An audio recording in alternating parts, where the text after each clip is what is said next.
What's up guys, Entertain ASMR here, and today I have another game collection video for you guys. It's another Nintendo Switch game collection video, but this time we're gonna be taking a look at my digital library. So, I got my Switch here, and we're just gonna go through it. I have a lot more games digitally than I do physical.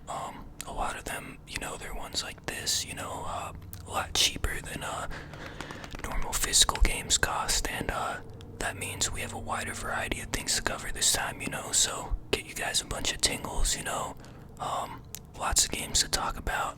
I personally think this is gonna be a really good video, so if you haven't already, hit subscribe for me. It really helps out.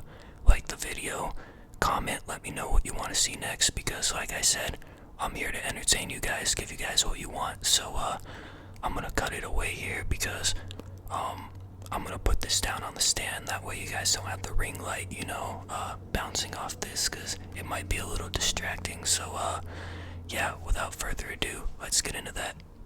Alright guys, let's get into this. I decided to do this by time last played instead of by total play time, because I have a lot of games that I haven't touched yet that were just on sale, and I decided to buy for when I can get around to them. So if I do time last played,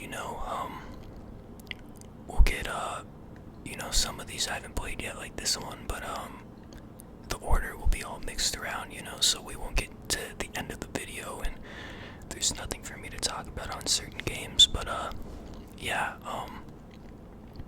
I'm probably gonna split this one into parts too, because it might get very long. I know some of you wanted some longer videos, but I'm gonna wait for the sound assortment one to do that. But anyways, let's get into this. So the first game we have here is Garo, or Garou, Mark of the Wolves. I don't know how you pronounce that. It's a sequel to Fatal Fury.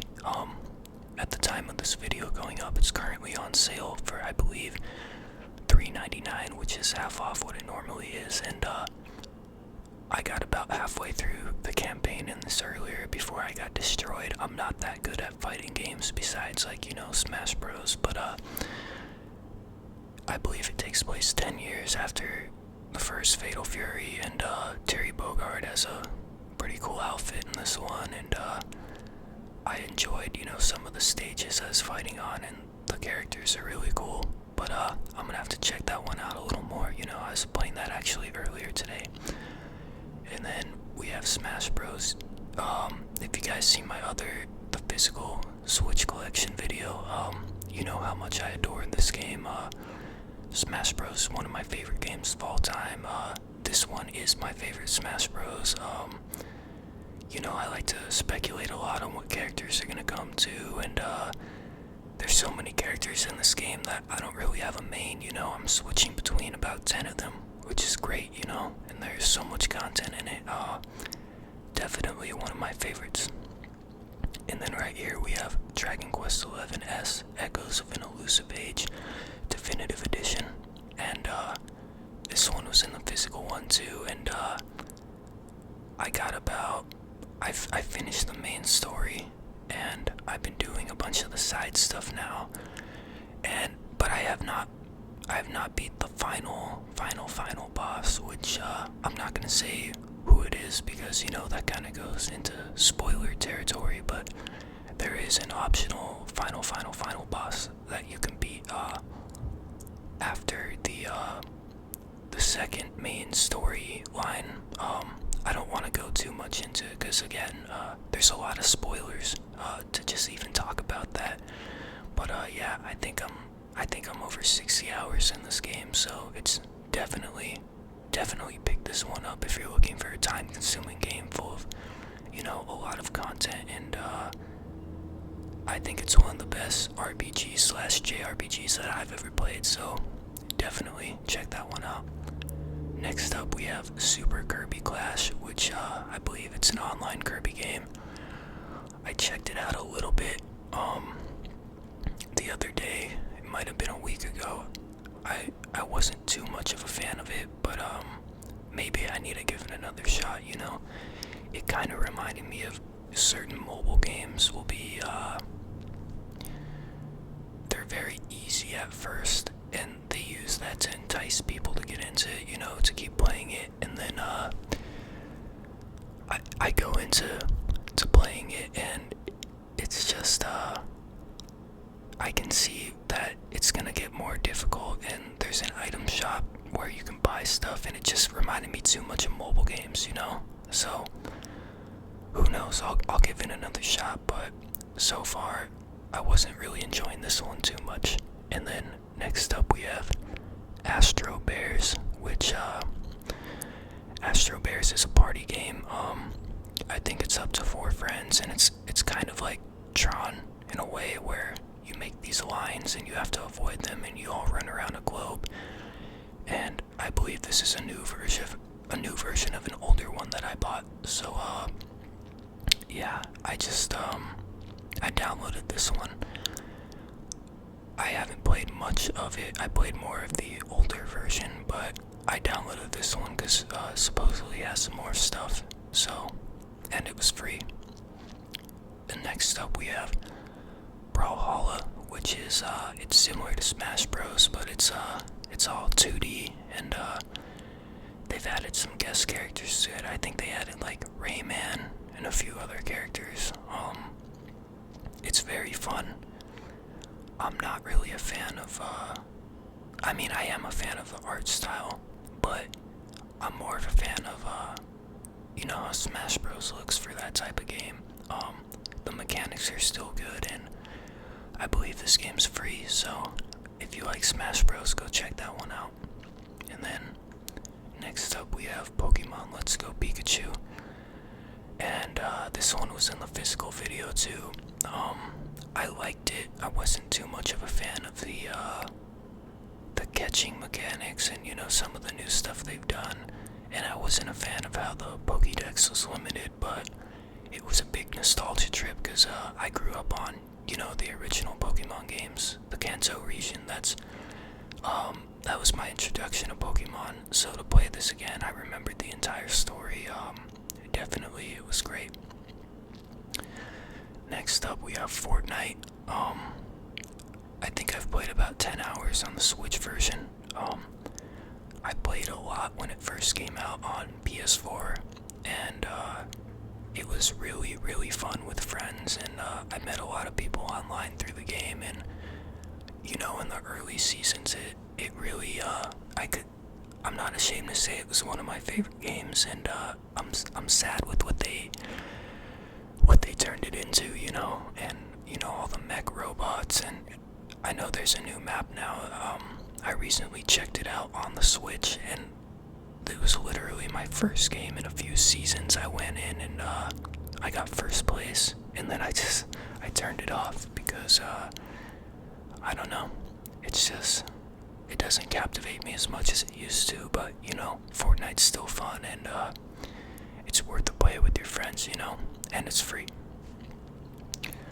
Next is YouTube. I don't really have to talk about that. Then we have Revenge of the Bird King. I believe this was $1 in the eShop, so I picked it up because I looked it up and it had pretty good reviews, and I'm on the Nintendo Switch Deals subreddit, and people were saying good things about it on there too. Haven't got to it yet, but I will definitely check it out. Next I have Dragon Quest III: The Seeds of Salvation. This game's a classic, came out in the 80s. I believe this is the mobile version port though. It takes place before Dragon Quest 1 and 2, and it's really a big thing in Japan. Not very much so here, but in Japan this is huge. So you know, I played the original Dragon Quest, and I've actually, as much of a fan I am of the third, I never finished it. This one's a bit longer than the first two, and it's not as simple as the first two, but it's definitely worth checking out, and I'm gonna finish it on the Switch. Next we have Star Wars Jedi Knight 2, Jedi Outcast, and this is actually my first time ever playing it. I know this is a port. This game came out years ago, and some people consider it, well, one of their favorite Star Wars video games. One of the first things I noticed playing it was it's actually kind of difficult. I was getting around to it a little bit. I think I'm like 2 or 3 missions in, but it was definitely took a little bit of a learning curve on that one. It doesn't really play like a lot of other games as far as the shooting mechanics. There's not really a sort of console aim assist on there, and which makes sense, But I want to continue playing this one. I'm a really big fan of older Star Wars stuff, and this definitely fits that category. I'm a huge Star Wars fan. Not so much a lot of the new Disney stuff, but I did like Rogue One and Solo and Rebels, and I'm very much so looking forward to The Mandalorian. So yeah, definitely gonna finish this one. I believe it's $9.99 in the eShop, so if it's something that looks like it interests you, it's pretty cheap, so go check it out. Next up, we have Doom 2, and I only played a few levels of this one so far because I just finished Doom, but it plays very similar to Doom, but it just has a few new mechanics, and I think maybe one new weapon. I think it's the super shotgun is new to this game. So I'm a big fan of Doom. I played the original, I played 64, I played the new one. I'm excited for Eternal. It's just a great series, lots of fun. I definitely recommend it, especially the first one. This one came out in 1993. Obviously these are ports, but they're fantastic ports. I think they've done a great job on them, and I spent about 10 hours on this one. Doom isn't the first-person shooter ever, but it popularized the genre, and to the point where FPSs at one time were called Doom clones. And there's like key cards in this to access areas, different weapons, different enemies. There's a lot of strategy behind it. You gotta keep your health up, especially like the E4 missions. They can get very, very difficult, and I absolutely adored this game. I've played a few versions of it, but the Switch one holds up very well. So for, I believe it's $4.99, this thing's a steal. Go buy it in the eShop. Next up, we have The Legend of Zelda: Link's Awakening. This one was in the physical Switch game collection, and yeah, I believe it took me 15 hours to beat this one, and I love the art style in it. It's I believe I said in the other video, it's similar to those games. It doesn't tell you what to do directly. It'll tell you through dialogue while you play the game, so you really have to pay attention there, and there could be certain parts you can get stuck at, but you could just look up on a guide to figure it out if you get stuck. And then next up, I have Mega Man 11. This one was in the physical Switch game collection review too, and this is one of my favorite 2D platformers. It's technically 2.5D, but it's really difficult if you're looking for a challenge and you enjoy Mega Man, if you enjoy platformers. I highly recommend this one. Next up, the Super Famicom, and this is the Japanese version of the Super Nintendo Entertainment System, and I downloaded this version too because just like with the NES and the Famicom, there's exclusive versions of games, and sometimes exclusive games exclusive to the region. So if you have a Japanese eShop account, definitely check it out. If you don't, it's pretty easy to set one up. You can get a lot of games that aren't in your region. So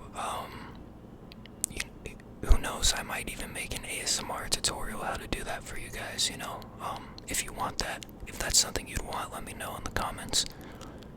Then we have the SNES. I don't know if they've updated any games recently on it. I haven't really played it recently, but I think it's cool that they add all these games with Nintendo Switch Online. It's kind of a cool bonus. I wish we could buy them individually, but it's just still cool that we even have the option to in the first place. Next, we have the Famicom. Again, like I was saying, all these are very similar in premise. They just have sometimes version exclusive differences and version exclusive content. So yeah, I believe I spent a lot of hours playing some NES games, and my dad actually he played the original Legend of Zelda for like the 30th time. It's funny because I knew he enjoyed that game, so I just turned it on and gave it to him, and he spent like the next week just every day playing it till he beat it, which it was pretty funny. I knew I was opening up Pandora's box when I handed him that, but just had to let him play that classic again. Then we have Captain Toad Treasure Tracker. This was in the physical video. Great puzzle game. Has a lot of imagery from the Mario universe. Mario's not in it, but it takes all the beautiful aesthetic and turns it into a puzzle game. So I definitely check this one out if you're a fan of puzzles. And Captain Toad's awesome.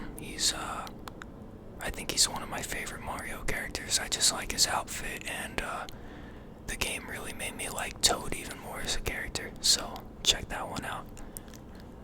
Then we have Tetris 99. This is a battle royale Tetris.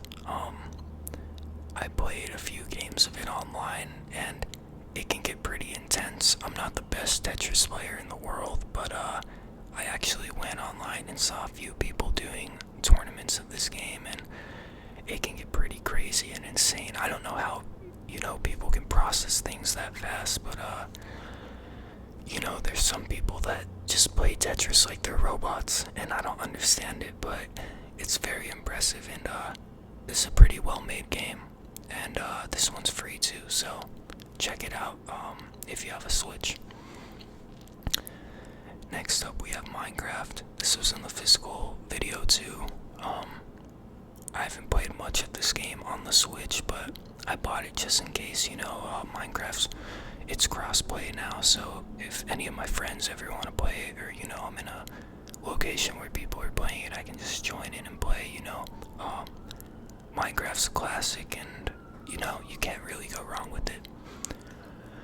Then we have Paladins, which is it plays similar to Overwatch, but it's free, and I'm not gonna say it's better, but it has certain mechanics Overwatch doesn't that I enjoy, and maybe it's just because I was playing on the Nintendo Switch, but when I played this, I was absolutely destroying people in it. I don't think I was dying at all when I was playing online, and again, it's probably because it's a Switch version and it's a free game. A lot of, young children are probably on there, so I was probably ruining a bunch of children's days. But I haven't played it in a while, but they're constantly updating it. I've been meaning to check it out again soon, but yeah, this one's a really fun one. But this is probably where I'm gonna split the video here, because I don't know if you guys can see that bar in the top right of the Switch, but I still have barely a lot of games to go through here, and this would probably turn into maybe a 1.5 to 2 hour video if I just kept going on about these games, especially certain ones down here that weren't in the physical Switch collection video.